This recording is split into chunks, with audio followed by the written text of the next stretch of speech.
Although we've previously discussed the rigorous scientific method employed by two brilliant Macedonian scholars, Aristotle Tentov and Tome Boshevski, to decipher the middle text of the Rosetta Stone as an ancient Macedonian Slavyan language, it's worth revisiting their groundbreaking approach.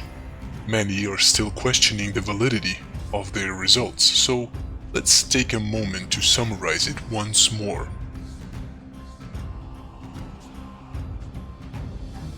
These two Macedonian academics meticulously followed the scientific method, ensuring their results were as objective and unbiased as possible.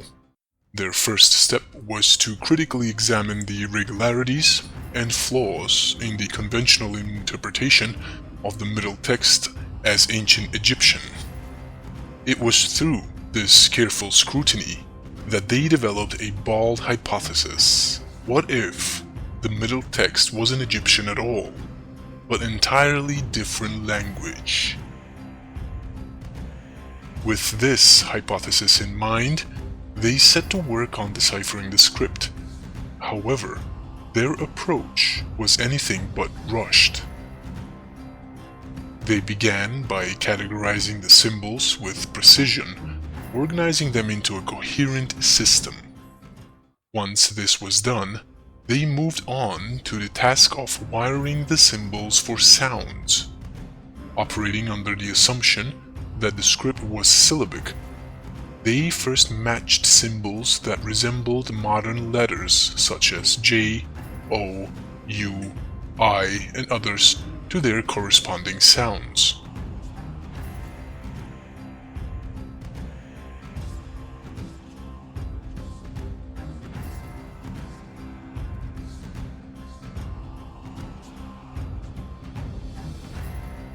But their investigation didn't stop there. With careful attention to detail, they examined symbols that were visually similar to those already mapped to sounds, and through a process of trial and error, they began linking these new symbols with their closest phonetic counterparts. For example, once they identified a symbol that represented the sound k, they found another symbol that closely resembled it in form and paired it with the Macedonian k. They followed this method rigorously, pairing n with ny, ch with sh, and so on, gradually revealing a linguistic system. The next major breakthrough came when they realized that certain symbols, both asymmetrical and symmetrical, carried consonant sounds, and depending on their rotation, vowels were attached to them, forming full syllables. As their work progressed, the scholars found themselves on the edge of a truly thrilling discovery, namely ligatures. These were symbols placed on top of one another, and to their amazement, they revealed a word that was never written out. For instance, the ligatures produced the word na, meaning on, because a ligature is nothing but a symbol on top of another symbol. The scholars deciphered that when the syllable ve was placed on top of she. It reads as nashive, which in modern Macedonian translates to ours. The deeper they dug, the more they uncovered, each new discovery further confirming their hypothesis. What followed was nothing short of astonishing. Words from both modern and ancient Macedonian, along with terms from across the Slavian world, began to surface. Their findings led them to conclude that the language in the middle text closely resembled the modern Macedonian language.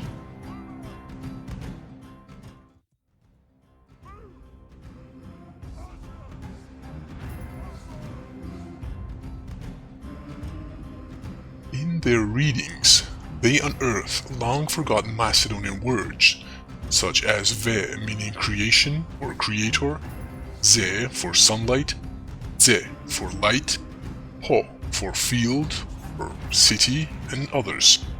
Many of these ancient terms continue to exist in modern Macedonian, adding further depth and meaning to the modern language. The scholars also found pictographs from the Slavian world that further illuminated their discoveries, symbols like the 3 vertical lines representing God, and the very same pictograph used by Egyptians for snake. All of these elements came together to form a masterpiece of linguistic analysis, making one of the most groundbreaking discoveries in centuries. In a nutshell, what our 2 Macedonian academics did is monumental, in that while using the rigorous approach in following the scientific method, they first categorized the symbols, then they wired them for sounds, and lastly words emerged, uncovering sentences and paragraphs that were always within the socio-religious context of the very time the Rosetta Stone was created.